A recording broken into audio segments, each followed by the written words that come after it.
Australian Prime Minister Scott Morrison vows to press ahead with laws to force Facebook to pay news outlets for content.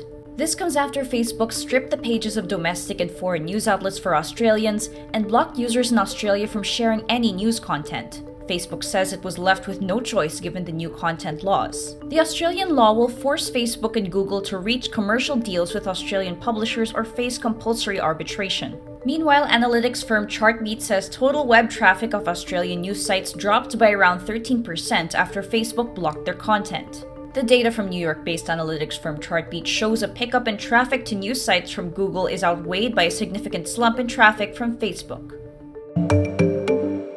Health authorities in some European countries face resistance to AstraZeneca's COVID-19 vaccine. This after hospital staff and frontline workers called in sick because of side effects, putting extra strain on already stretched services. Symptoms include a high temperature and headache, which usually fade within a day or so.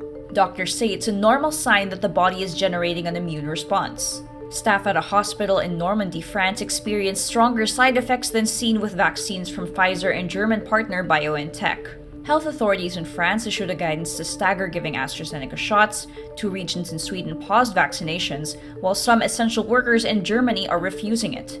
A spokesman for AstraZeneca says the reactions reported are as we would expect based on the evidence gathered from our clinical trial. The spokesman says there have been no confirmed serious adverse events. Meantime, Janssen Pharmaceutica has started Phase 3 clinical trials of its COVID-19 vaccines in the Philippines. The Department of Science and Technology, or DOST, says the following cities were the target sites: San Pablo, Laguna, Cabuyao, Laguna, Makati City, La Paz, Iloilo, and Bacolod City.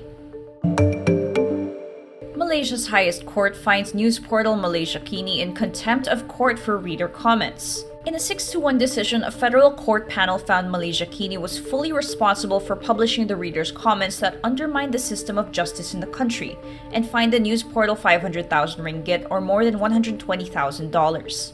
Back in 2020, Malaysia's Attorney General filed an application to cite Malaysia Kini and Editor-in-Chief Stephen Gan for contempt of court. The paper is charged, but the court clears Gan of any offense.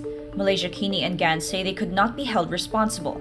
The offending comments were immediately removed after they were contacted by police.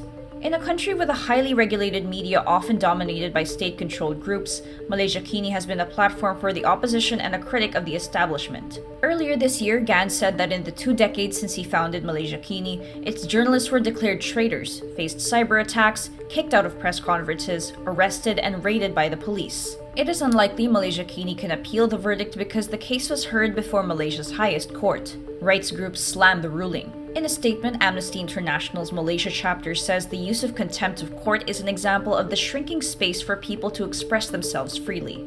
The Malaysia Kini case is widely seen as a test of media freedom in the Southeast Asian nation. The Malaysian government denies clamping down on media freedom.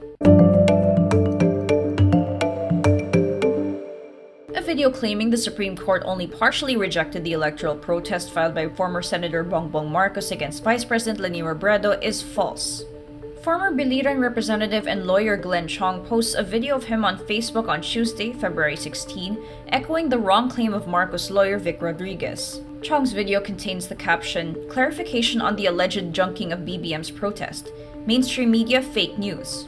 The claim alleges the Supreme Court has yet to act on the third cause of action and only supposedly rejected the second one in its February 16 decision. The post was also found in one of the pro-Marcos Facebook pages. The claim was also used in a partisan YouTube video posted by a questionable channel. The claim is false because the Supreme Court's Public Information Office clearly said the entire electoral protest has been dismissed unanimously. NASA's science rover Perseverance lands on Mars Thursday, February 18. Perseverance is the most advanced astrobiology laboratory ever sent to another world. Its mission? Search for traces of ancient microbial life on Mars. Touchdown confirmed. Perseverance safely on the surface of Mars, ready to begin seeking the sands of past life. The robotic vehicle sailed through space for nearly 7 months, covering more than 470 million kilometers before piercing the Martian atmosphere at 19,000 kilometers per hour. Moments after touchdown, Perseverance beamed back its first black and white images from the Martian surface. Last week, separate probes launched by the United Arab Emirates and China reached Martian orbit.